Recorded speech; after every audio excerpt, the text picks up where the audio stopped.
Our post NFL draft mock draft. We'll talk about it right now on Fantasy Football Today in 5. What's going on, everybody? Welcome to the show. I'm Adam Azer with Jamie Eisenberg. We got an hour to talk about this on the full-length FFT show, but here in 5 minutes, we'll give you the headlines. First, though, the NFL headlines, Jamie, just if you want to weigh in on your thoughts on Sony Michel going to the Dolphins and Mike Davis going to the Ravens. Yeah, obviously not ideal for those backfields. Clearly you got to worry about the Ravens and the health situation of J.K. Dobbins and Gus Edwards. If they're banged up, now they have an insurance policy that they trust, and we'll see how it plays out during the season if everybody's healthy. But clearly you got to be a little bit concerned now about a three-headed monster with those guys, especially since none of them are really significant pass catchers. Mike Davis probably being the best of that trio based on his track record. For the Dolphins, again, you know what the situation is. They're coming from the 49ers staff. Mike McDaniel and company. And so it's always kind of been draft the one that's last available to you. And that's probably going to be Sony Michel. But two backfields that I'm probably going to try to avoid unless the cost is good. So Dobbins, if he falls to round 5 or later, maybe I'll jump in there. Gus Edwards or Mike Davis, just with a late round pick again until we find out the health situation. And then with the Dolphins, again, probably just take the last one that's available if you want to get a piece of that backfield.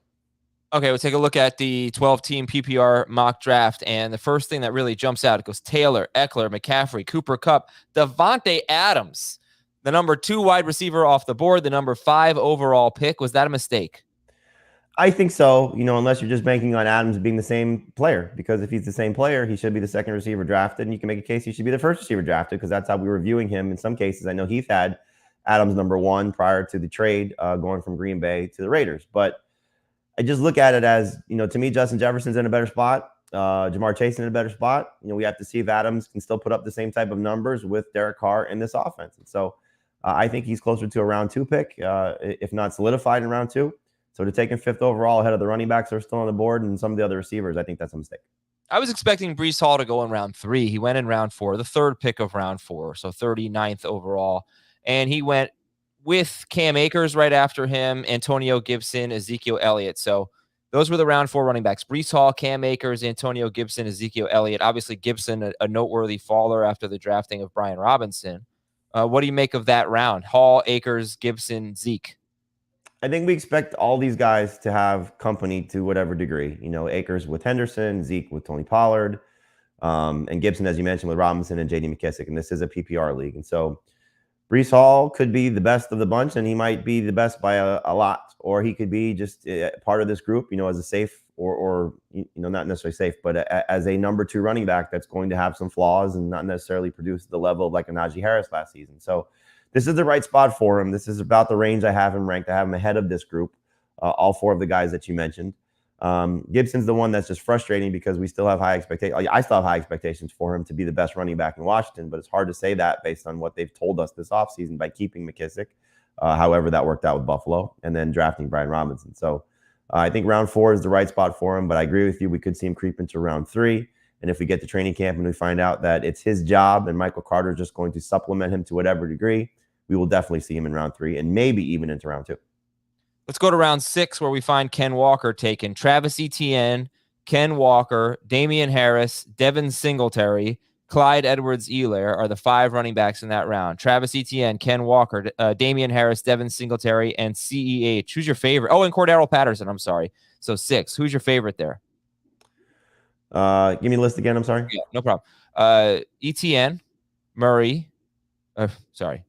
Walker. He went right after Kyler Murray. So Etienne, Ken Walker, Damian Harris, Devin Singletary, Clyde Edwards-Helaire, Cordero Patterson. Etienne's my favorite, but I'll tell you. So I took Ken Walker, and the 4 guys I was debating was Etienne, Walker, Clyde Edwards-Helaire, and Miles Sanders, who I believe went in the next round. And so I took Walker just because I wanted to see how that went. I didn't want him to continue to fall.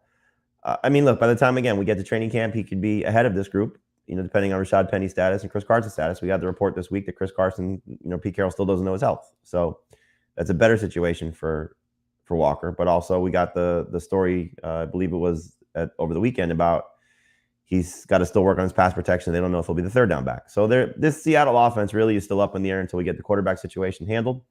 So Walker belongs in this range, but he might be at the tail end of it by the time we get to camp. Okay.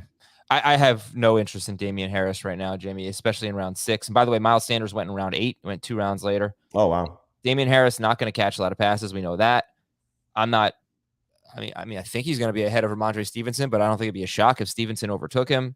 Well, there was the story, I believe, yesterday that came out about Pierre Strong having a role. Now, we talked about this earlier that maybe it's the James White role, but I don't think that they're going to necessarily just not use a third guy carrying the ball too. So if he's losing carries, those touchdowns have to be close to 15 again for him to be a safe number 2 running back. And I'm with you. He's going to continue to slide in my ranking. All right. That's it for Fantasy Football Today in 5. Looking forward to breaking down this entire draft on the Fantasy Football Today podcast. Please check that out. Thanks a lot for watching and listening. Have a great day, everybody. We'll talk to you.